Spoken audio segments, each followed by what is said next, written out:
The universe screamed.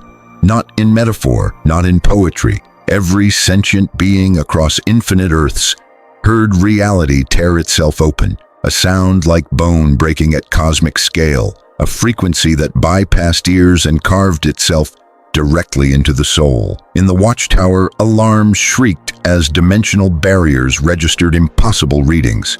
In the Baxter building, Reed Richards watched his instruments melt. In Camartage, the Ancient One's eyes went white as she whispered a single word: collision. The sky above New York fractured like glass. Through the wound in space-time, another New York bled through, not overlapping but occupying the same coordinates. Two realities trying to exist in one point simultaneously. Buildings flickered between architectural styles. The Empire State Building became the Baxter Building, became both, became neither. Citizens walked streets that changed with each step, their bodies phasing between probability states, screaming as they experienced being alive and dead here and somewhere else all at once. In Metropolis, or was it Manhattan, Superman felt it first. A presence, another him, not bizarro, not a clone, not an alternate. Something that claimed the same cosmic weight, the same narrative authority. His chest tightened, his breath caught. For the first time in decades, he felt crowded in his own existence. The phantom zone rippled, the negative zone convulsed. They touched, they merged. Every horror imprisoned in both escaped simultaneously into the bleeding overlap. In Themyscira, Diana's lasso of truth shattered without being touched. In Asgard, the Bifrost exploded. The Watchers broke their eternal vow of non-interference. Screaming warnings that arrived too late, had always been too late, would always be too late. Time itself was collapsing into paradox. Doctor Strange materialized in the ruins of the Rock of Eternity, where Shazam knelt amid shattered artifacts, both mages staring at each other with dawning, terrible comprehension. Behind Strange, the Vishanti howled in languages that predated language. Behind Shazam, the six patrons of his power spoke in agonized chorus, their voices overlapping with other gods, other sources, creating a cacophony of conflicting divine authority. "You," Shazam breathed, "you're not supposed to exist." "Neither are you," Strange replied, and his hands trembled as he traced symbols that warred with themselves, chaos magic and order magic trying to occupy the same gesture. Deep in the dark multiverse, the Batman who laughs felt something that almost resembled fear. In the spaces between universes, the living tribunal convened emergency council with the Spectre, two absolute arbiters of cosmic law, discovering that their laws contradicted at the most fundamental level. And in the moment of collision, in the quantum instant where two multiverses occupied one space, a question burned itself into the fabric of reality. When two omnipotent beings meet, which one is God? The breach stabilized. The bleeding slowed, but it did not stop. Reality had been pregnant with one truth. Now it carried twins, and the birth would kill the mother. In the wreckage of collapsed dimensions, the survivors, heroes, villains, civilians, gods, looked up at a sky that showed two moons, three suns, and stars arranged in geometries that human minds couldn't process without bleeding from the eyes. The merge had begun, and nothing would ever unmake it. They called them the contradictions. Within 72 hours, the phenomena had spread across every inhabited world, every dimension, every plane of existence that the merged cosmology still recognized. A woman in Gotham gave birth to twins, one with the X gene, one with the meta gene, both screaming in frequencies that shattered windows for blocks. In Star City, a man walked into a police station and surrendered, claiming he'd committed murders in a timeline that no longer existed, but that he remembered with perfect, torturous clarity. The dead stayed dead, except when they didn't. Jason Todd materialized in an alley, gasping, clawing at his throat. Across the city, Bucky Barnes did the same. Both had been dead. Both had been resurrected. Now they existed twice, once in their own timeline, once in the other's, memories fragmenting, identities splitting. By dawn, Jason had killed 3 people who he knew deserved it from a history that hadn't happened. Bucky had done the same. They had never met. They would recognize each other on sight. The Green Lantern Corps received distress signals from 7,432 sectors simultaneously, all reporting the same impossibility. Alien civilizations were remembering being conquered by Darkseid and being threatened by Galactus, both histories equally true, both having shaped their development, their fears, their weapons. How do you make peace with trauma that exists in quantum superposition? In the Daily Bugle, J. Jonah Jameson wrote an editorial demanding Spider-Man's arrest.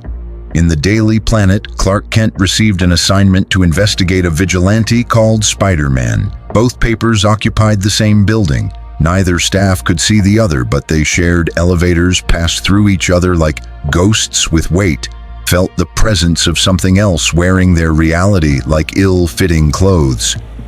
Reed Richards met Batman in the ruins of what had been either the Batcave or an underground research facility. Architecture couldn't decide. They spoke for 6 hours. Neither slept afterward.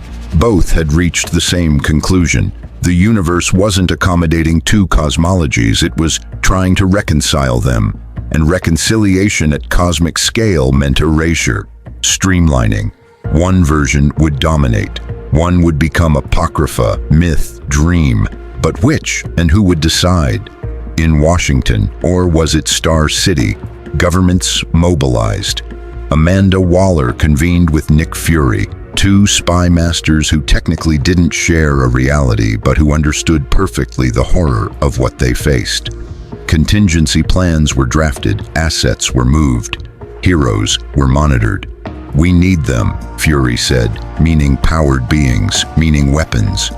We need to control them, Waller corrected, meaning the same thing.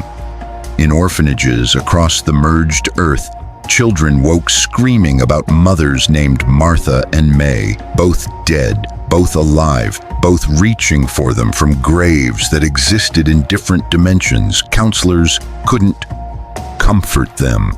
There were no words for grief that existed in contradictory states. The contradictions spread. Water that was H2O and also something else, something that sustained life by different chemical rules. Gravity that fluctuated based on which cosmic constant was momentarily dominant. Colors that human eyes couldn't name because they existed outside either universe's visible spectrum. And worst of all, hope. Half the population felt inexplicably optimistic, driven by a narrative momentum that promised heroic resolution. The other half felt crushing despair, an understanding that darkness always won, that corruption was inevitable, that the story never ended well. Neither feeling was wrong. Both were true. In the Tower of Fate, Dr. Fate and Dr. Strange stood before a mirror that showed every possible future simultaneously. Every single one ended in extinction. "This isn't an invasion," Strange whispered. "No," Fate agreed, his voice hollow with ancient dread. "It's a corruption. Reality itself is infected with incompatible truths." Behind them, the merged Earth continued its impossible rotation, carrying 8 billion souls toward a reckoning that physics, magic, and divinity combined couldn't prevent. The question wasn't if reality would choose. It was what reality would become in the choosing. The confrontation began with a misunderstanding.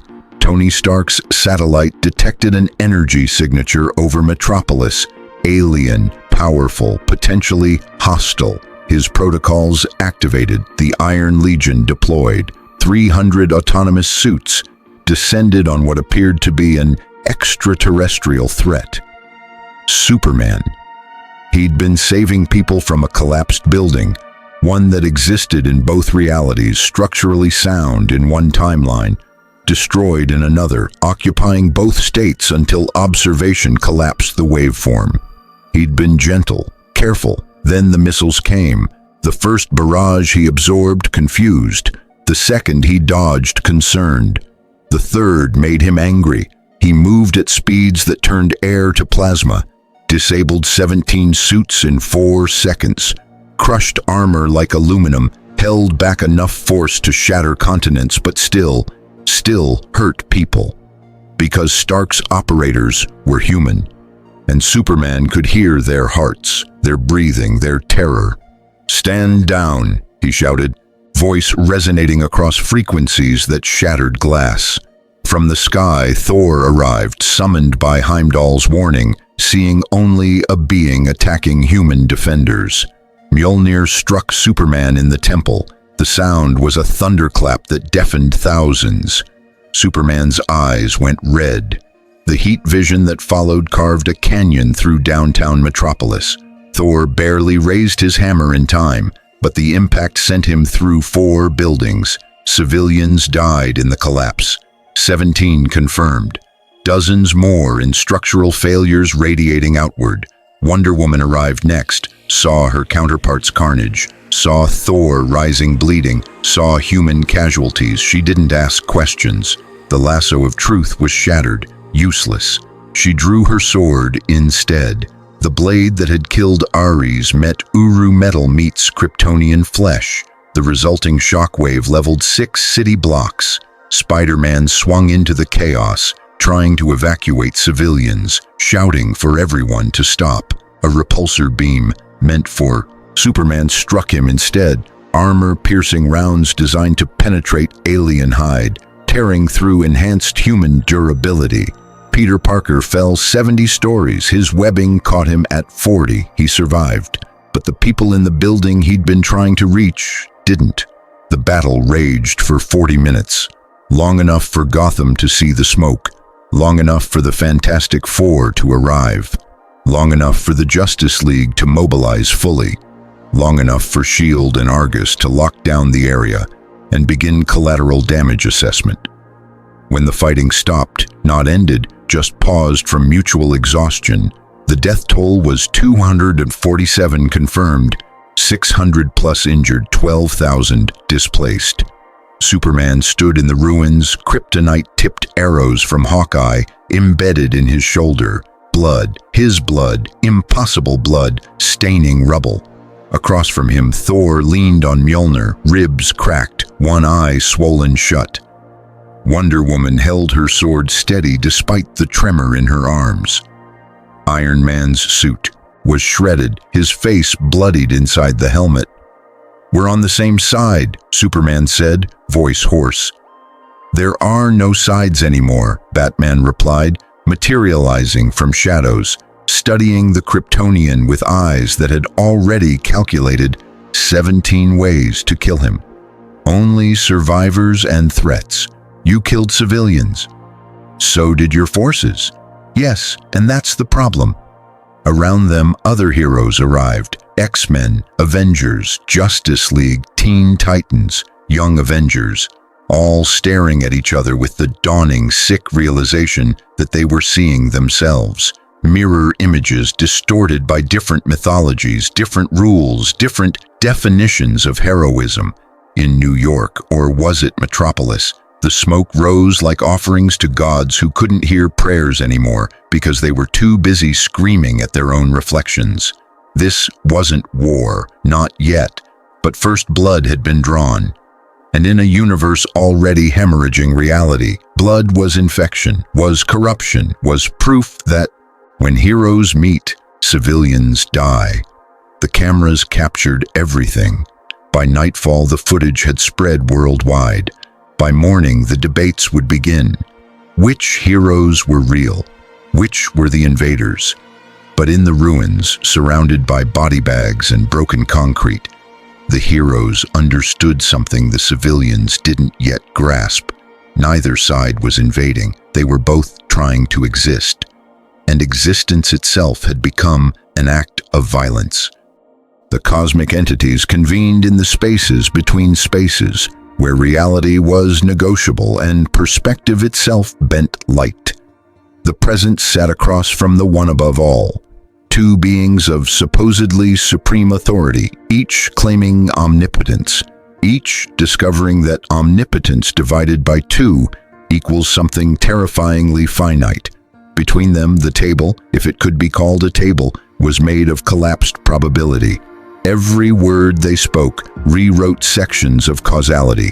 Your universe is a cancer, the present stated, voice like the word that created light.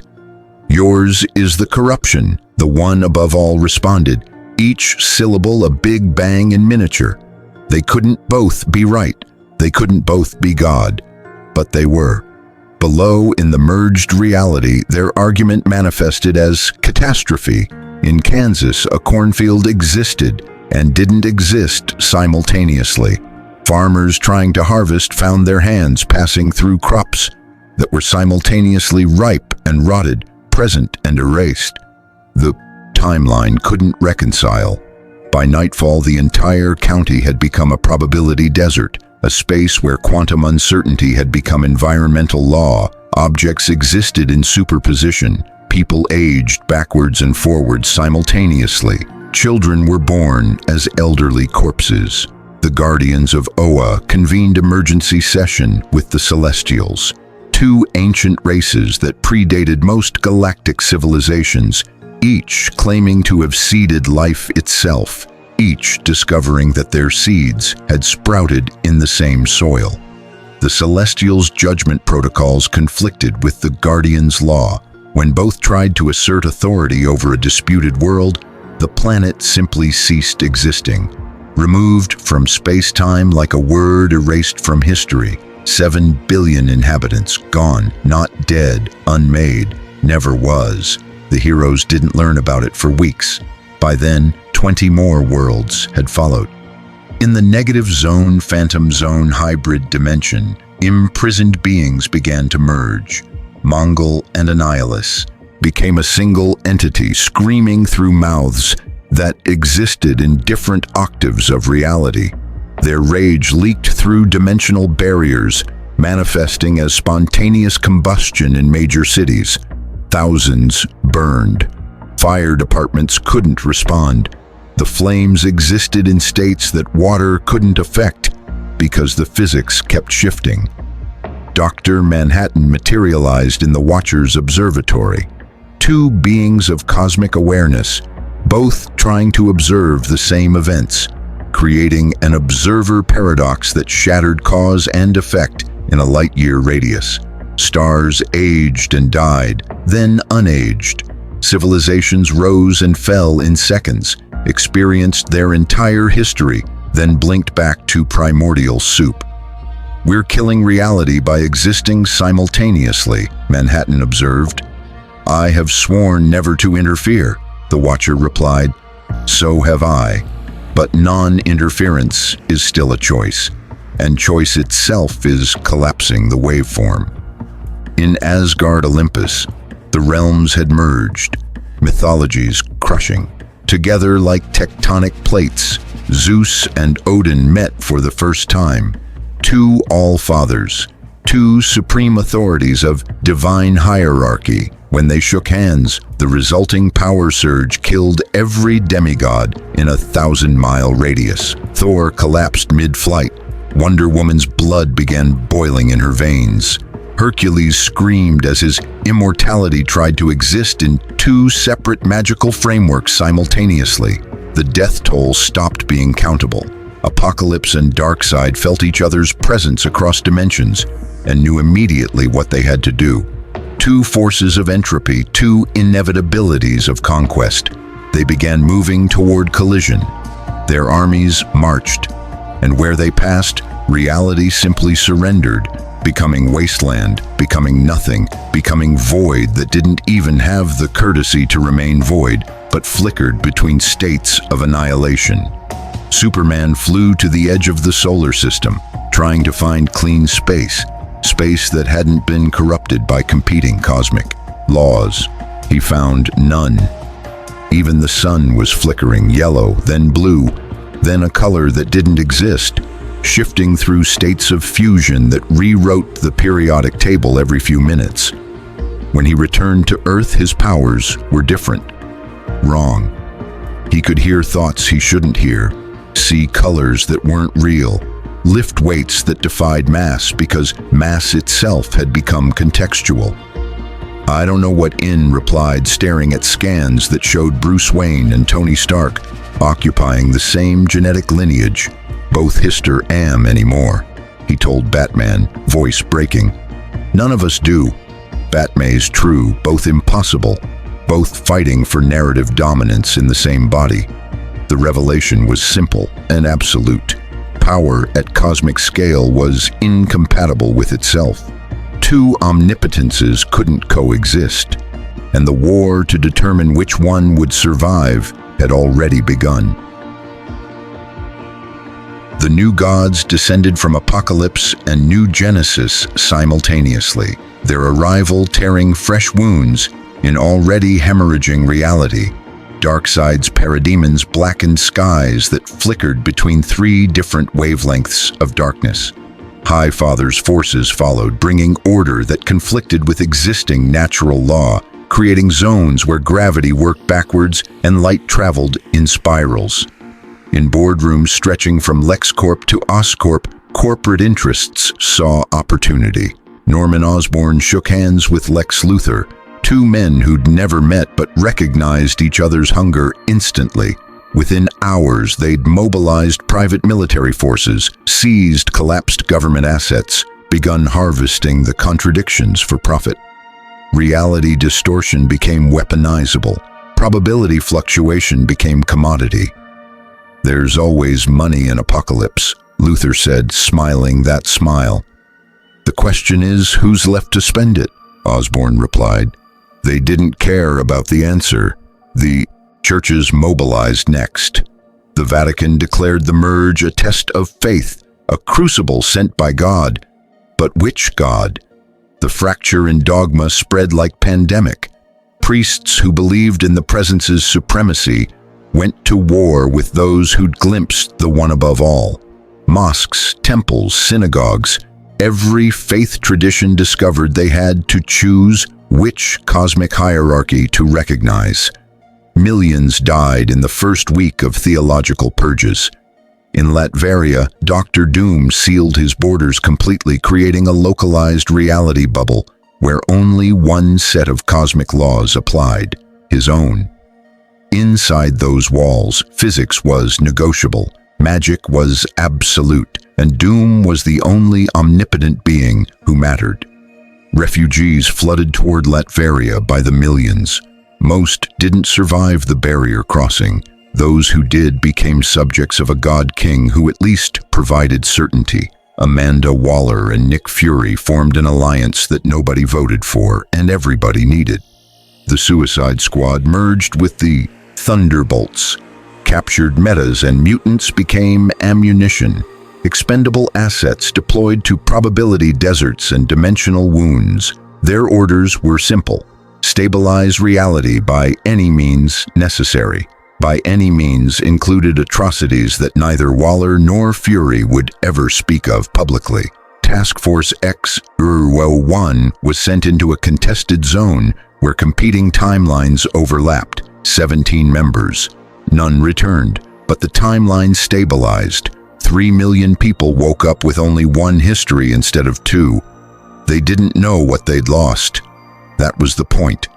The Guardians of OA issued Edict 999.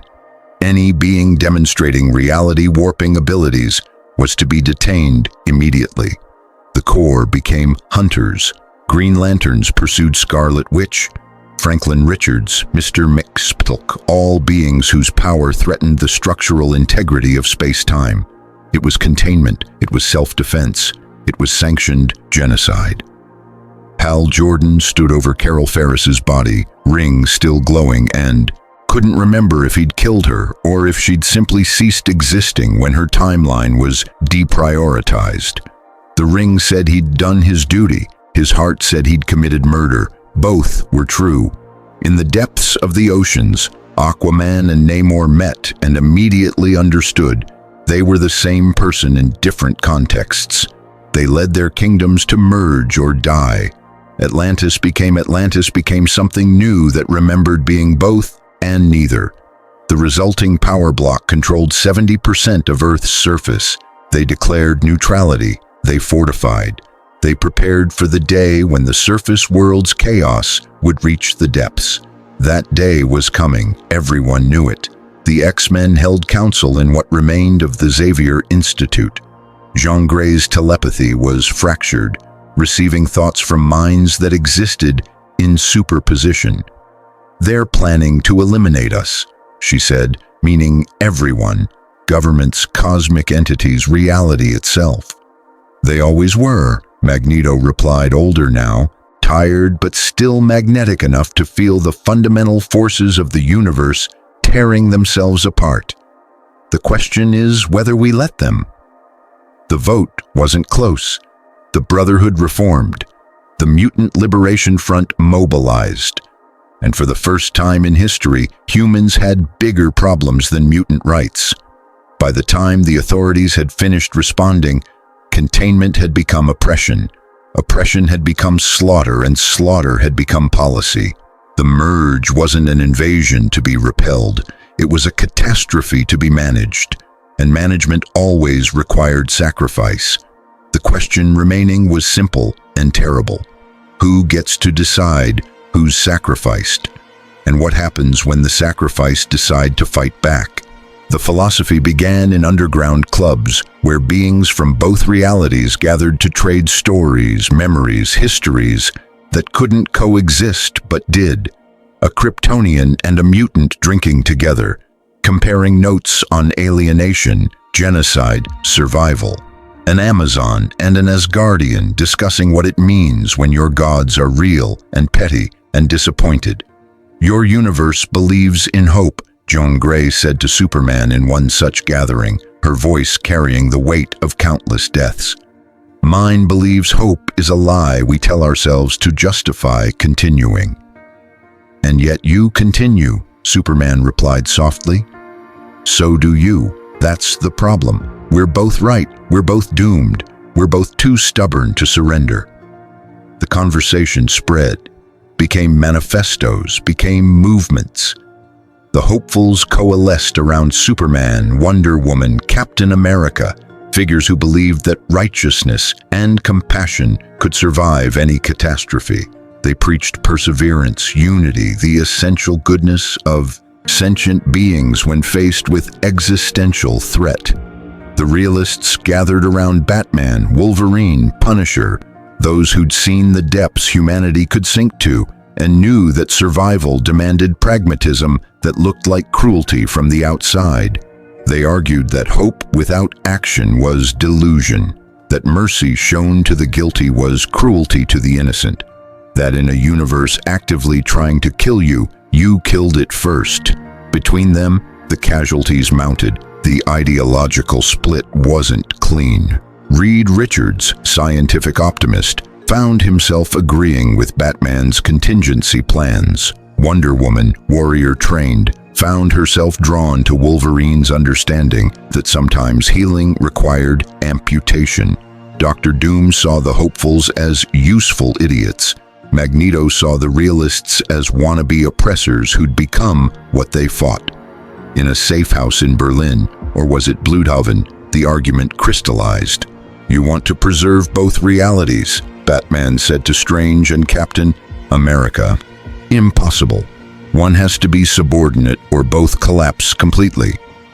"Then we make them compatible," Strange countered.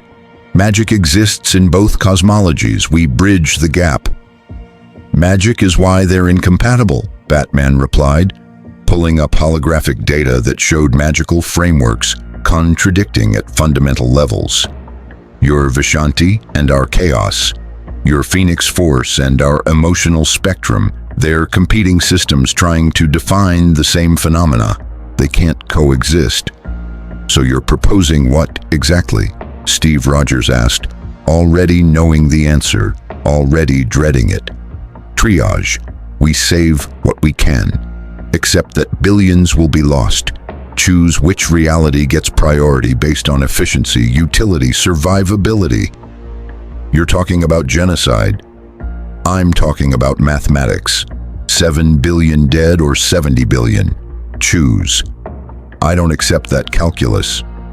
Reality doesn't care what you accept. In Wakanda, Black Panther held council with Martian Manhunter, two last survivors of dead civilizations, discussing what it means to be the repository of culture that no longer exists. Your Justice League believes in rehabilitation, T'Challa observed. Our Avengers believe in second chances. What happens when the universe itself doesn't get either? We persist, John replied. We remember. We ensure that even in extinction, we're not forgotten. Memory isn't survival, no, but it's meaning. And without meaning, survival is just extended suffering. The philosophical divide deepened. Determinism versus free will. Justice versus vengeance. Collective good versus individual rights. Mercy versus expedience. Every ethical framework from both universes was stress-tested against existential threat. Most failed. Those that didn't became weapons. Lex Luthor weaponized individualism, arguing that centralized authority was the real threat, that heroes presuming to make decisions for humanity were the true danger. He armed militia movements, funded separatist cells, convinced millions that the real war wasn't between realities, but between powered beings and the powerless they claimed to protect. The riots began in major cities, humans attacking metas, baseline humans from one reality attacking baseline humans from another. Identity itself became contested ground, and through it all, the question that nobody could answer: if you have to choose between two truths, does the one you abandon stop being true? Or does it become a ghost, haunting the reality you preserved, reminding you of what you destroyed to survive? In the wreckage of what had been either Avengers Tower or the Hall of Justice, Tony Stark and Bruce Wayne stood side by side, watching the city burn with ideological violence. "We're not going to win this, are we?" Tony asked. "We never were," Bruce replied. "Victory was never an option, only choosing what we lose." Behind them, the war continued, not with weapons, but with words, beliefs, certainties that couldn't coexist in the same philosophical space. Truth became the most dangerous weapon, and everyone was armed. The decision was made in a room that didn't exist on any map, in a moment that timeline records would later dispute. Reed Richards presented the equation. Dr. Doom verified the mathematics. Batman provided the contingency plans. Lex Luthor offered the resources. Amanda Waller volunteered the personnel. Nick Fury signed the authorization, the consensus protocol. 700 billion sentient beings across merged reality. Mathematical models showed that stabilization required choosing one dominant cosmic framework. The other would be demoted to subordinate status, still existing, but filtered through the dominant reality's rules. Like a language that becomes dialect becomes extinct. Like a culture that becomes history, becomes myth, becomes nothing. "We choose," Reed said, voice hollow. "Which universe gets to be real?" "And the other?" Steve Rogers demanded, having crashed the meeting alongside Superman, Diana, and a dozen others who'd suspected betrayal. "Becomes memory," Doom replied, his tone suggesting this was obvious. Their powers, their histories, their gods, all recontextualized through the surviving framework. They'll remember being real, but reality won't remember them. "You're talking about erasing half of existence." "I'm talking about saving the other half," Batman stated flatly. "We've run every simulation, every model, every possibility. This is the only option that doesn't result in total collapse." "Who chooses?" Superman asked, the question heavy as planets. Silence, long and damning. "We do," Waller finally said. "The people in this room. right now." "No." Wonder Woman's voice cut like the sword she drew. "Absolutely not." "Then who?" Doom challenged. "The civilians who don't understand the physics? The gods who caused this catastrophe? The universe itself, which will choose randomly and kill everyone? Someone must decide. Someone must carry the weight." The argument raged for 6 hours. In the end, the vote was inevitable. 7 for the protocol, 5 against, 2 abstentions. They chose the DC universe as the dominant framework. The reasoning was coldly logical. The presence's cosmology was more absolute, more structured, more capable of enforcing order. The Marvel Universe's chaos magic, its probability manipulation, its fundamental uncertainty, it made stabilization harder. It was decided. It was unforgivable. "You're damning billions," Jean Grey said, tears streaming, already feeling her own history beginning to fray, her memories becoming less solid, less real. "Yes," Reed replied, and the admission broke something in him that would never heal. The implementation began immediately. Tony Stark built the device, the narrative engine, they called it, a cosmic machine that would rewrite the fundamental story of reality, prioritize one set of rules, demote the other to supporting myth. It required power, the kind that could only be harvested from living beings. The Suicide Squad received their mission: collect the sacrifices. They started with the powerless, the ordinary, the ones nobody would miss from either universe. Homeless, refugees, people already displaced by contradictions, 3 million souls, harvested for their baseline reality-anchoring properties. Then they moved up, powered beings from the subordinate universe.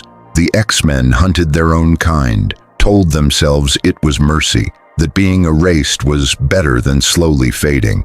Wolverine killed his teammates. Scott Summers executed his own children. They did it quickly. They told themselves that made it better. It didn't. The betrayal went deeper. The heroes who'd voted yes kept it secret from those who'd voted no, moved them to safety zones that were actually containment. Superman woke in a cell lined with kryptonite. Captain America was neutralized by nanites. Wonder Woman was bound with chains forged from her own lasso of truth. Something that should have been impossible, but necessity had made possible. "We couldn't risk you interfering," Batman said through the cell walls, couldn't meet Clark's eyes. "This is why they fear us," Superman replied softly, "because they're right to." On the day of activation, protests erupted in every major city. The people had learned. Leaks, always leaks, were inevitable. Millions marched demanding the protocol be stopped. Shield forces opened fire on civilians. Green Lanterns erected containment barriers. The Avengers, those who remained, those who'd agreed, stood between humanity and hope, told themselves they were saving the world. The narrative engine activated at midnight. The screams were psychic, metaphysical, fundamental. 350 billion beings felt their histories begin to fade, their choices recontextualized, their realities demoted from fact to fiction. The X-Men became urban legends with powers. The Fantastic Four became the other Explorer team. The Avengers became the Justice League's predecessors.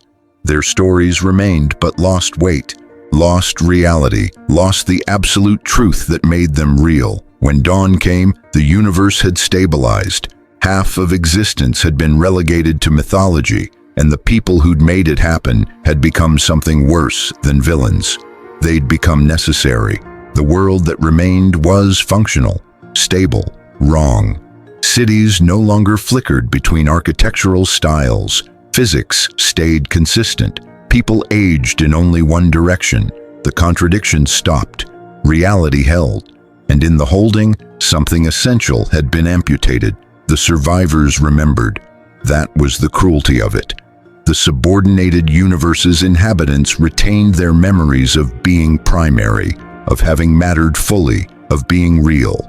They existed now as supporting characters in someone else's story, still alive, still conscious, but fundamentally diminished. Peter Parker woke up one morning and realized he couldn't remember Aunt May's face clearly. He could remember that she existed, that she'd raised him, that her death had broken him. But the details were becoming sketchy, like a book he'd read once but hadn't loved enough to memorize. He wasn't forgetting. Worse, reality was forgetting for him. The refugee camps stretched across continents, not for the displaced from collapsed zones, but for those whose very existence had been down-prioritized. They huddled in temporary shelters, comparing notes on what they'd lost.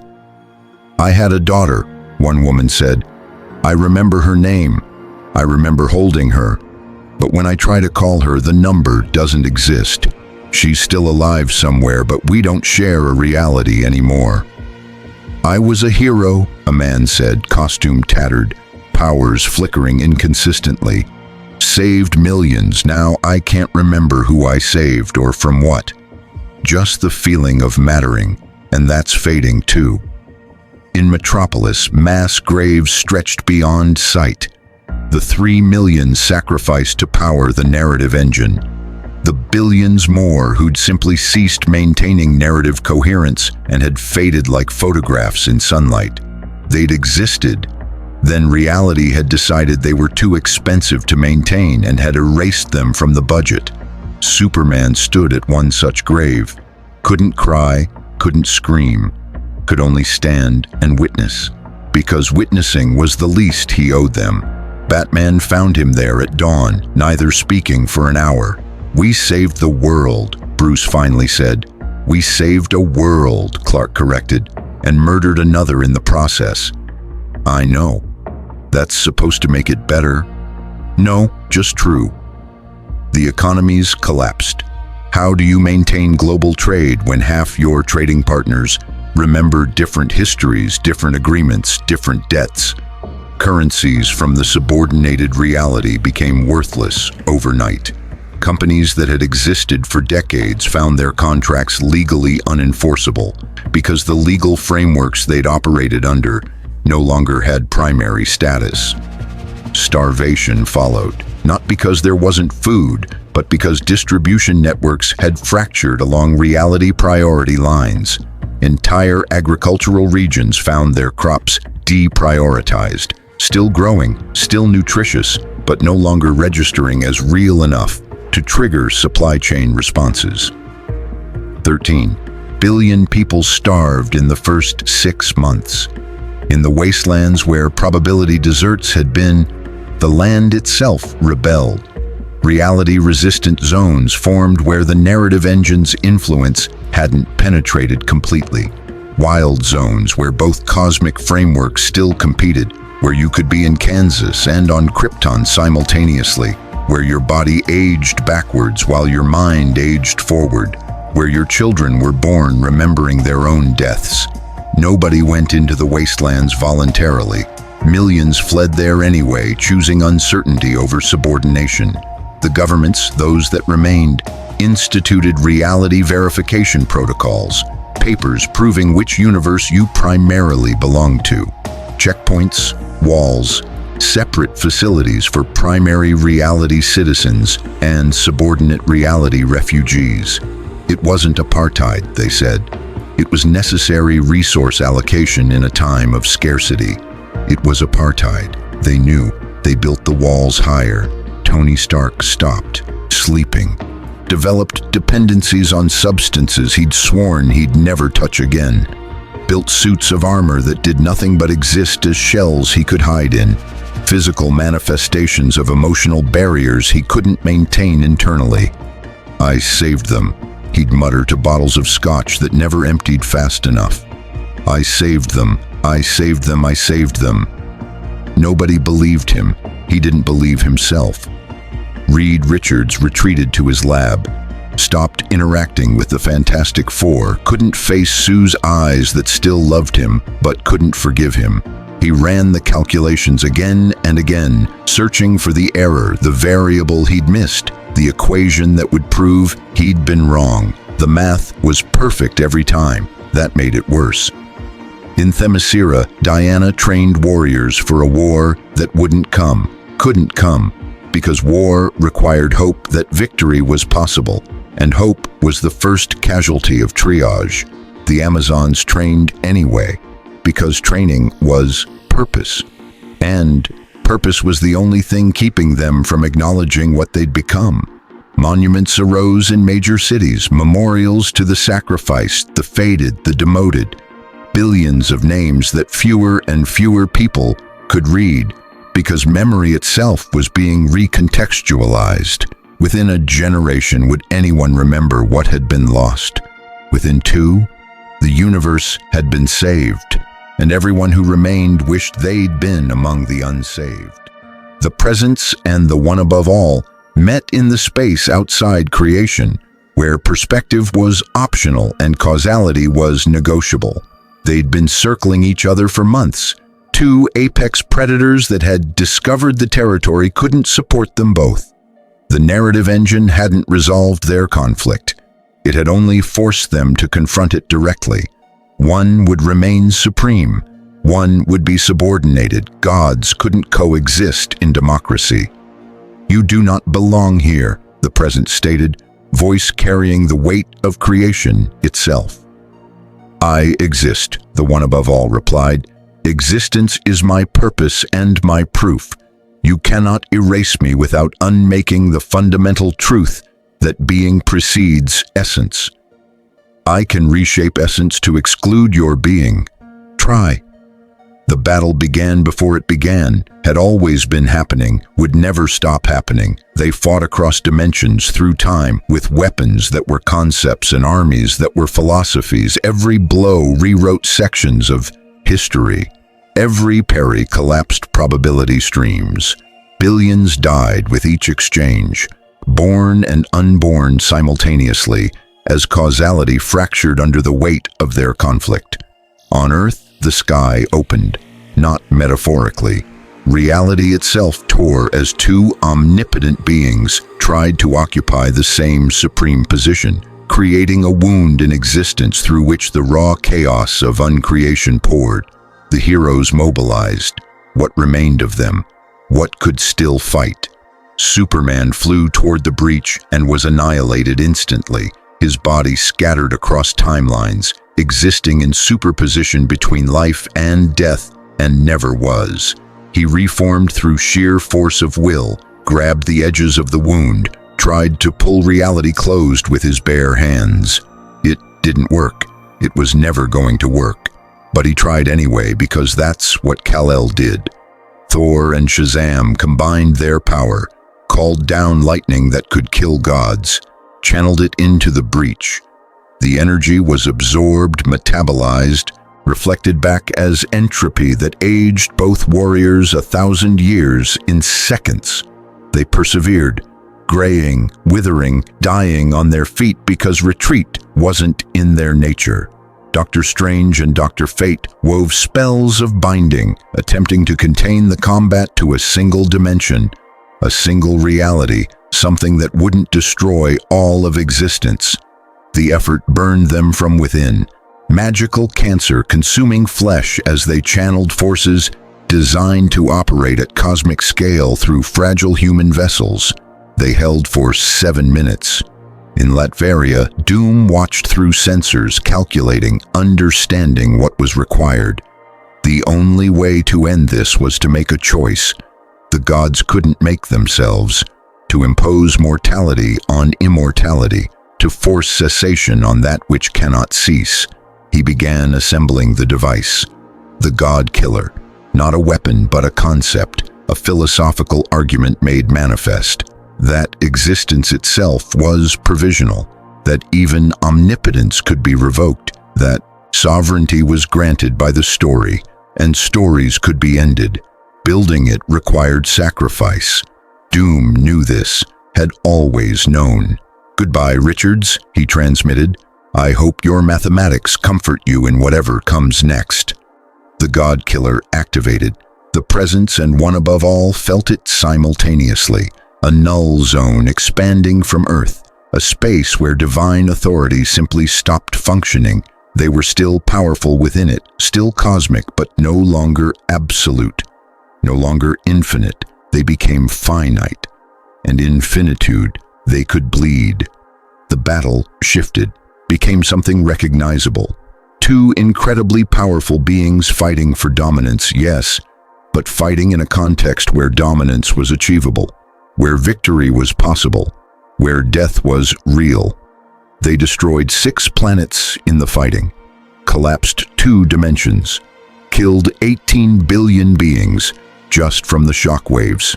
In the end, the presence won. Not through superior power, but through superior structure. The DC Universe's cosmology was more ordered, more hierarchical, more capable of enforcing singular authority. The one above all didn't die, couldn't die, not entirely, but it was subordinated, imprisoned in the substrate of reality, still existing, but no longer supreme. A god become a footnote, become a whisper, become myth. The wound in reality closed. The sky stabilized. And in the aftermath, Victor Von Doom stood alone in his laboratory, watching his body begin to fade as the God Killer consumed him from within. The price of ending divine war.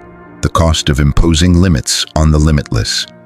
"All hail Doom," he whispered, smile bitter as ashes. And then there was one less king. On Earth, Superman collapsed, mortality catching up with him. Thor aged into dust. Strange and Fate survived but were changed fundamentally, their connection to cosmic forces permanently severed. The heroes who remained looked at each other across the rubble and didn't feel victory. They felt like they'd murdered God, and perhaps they had. 3 years later, the world had learned to forget. Memory is adaptable. Humans are remarkably good at accepting new normal, at building routine atop horror, at deciding that survival is sufficient and meaning is negotiable. The merge became history, became settled fact, became something children learned about in schools that didn't quite explain what had been lost. The official narrative was clean. 2 realities collided.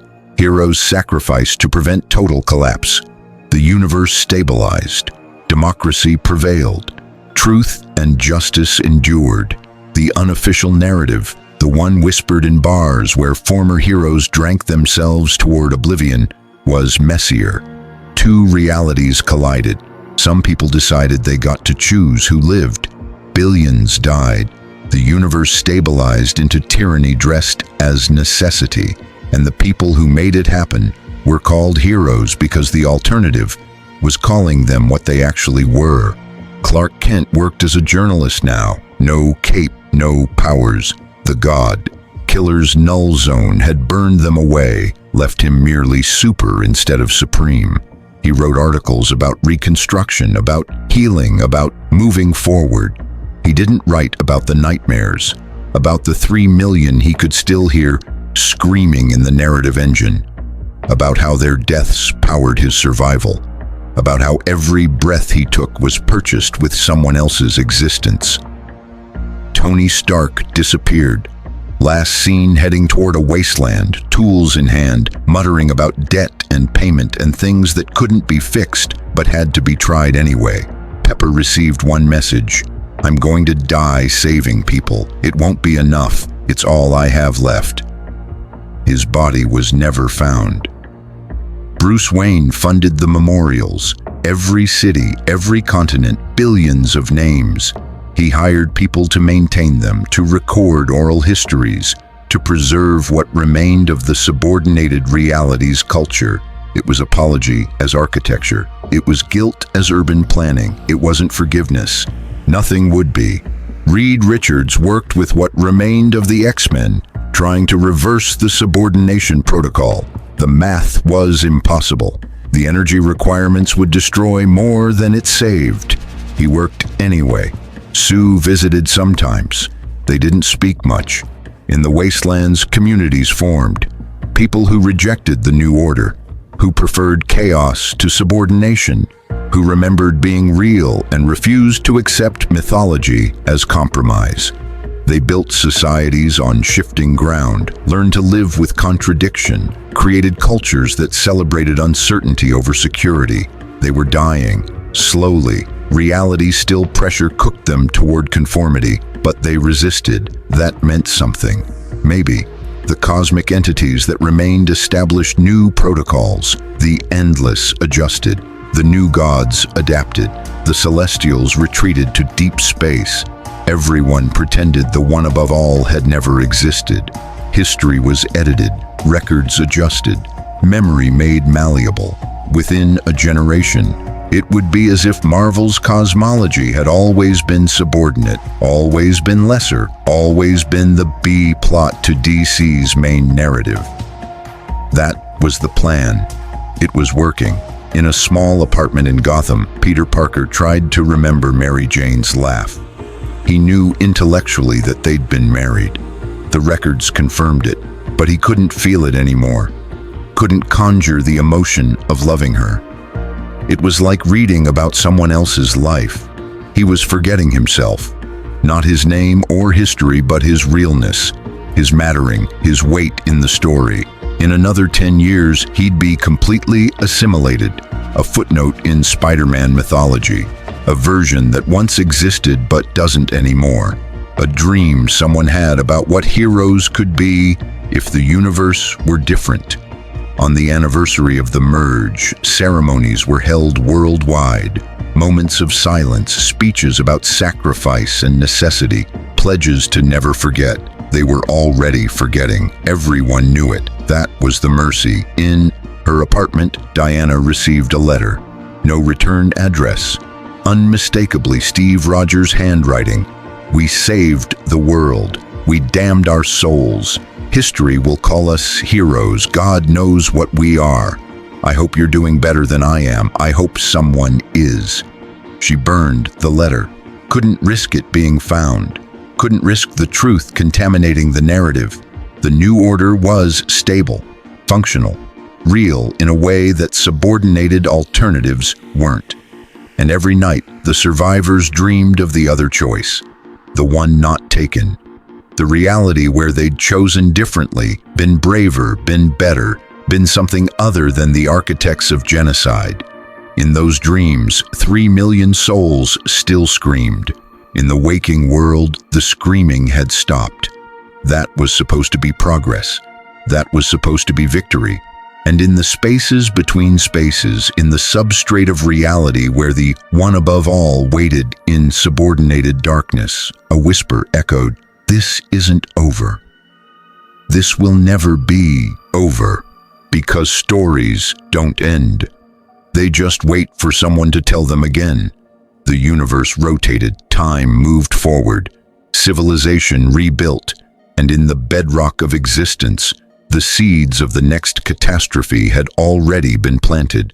They always were. They always would be. Because when gods collide, the debris doesn't disappear. It just waits, watching, remembering, ready.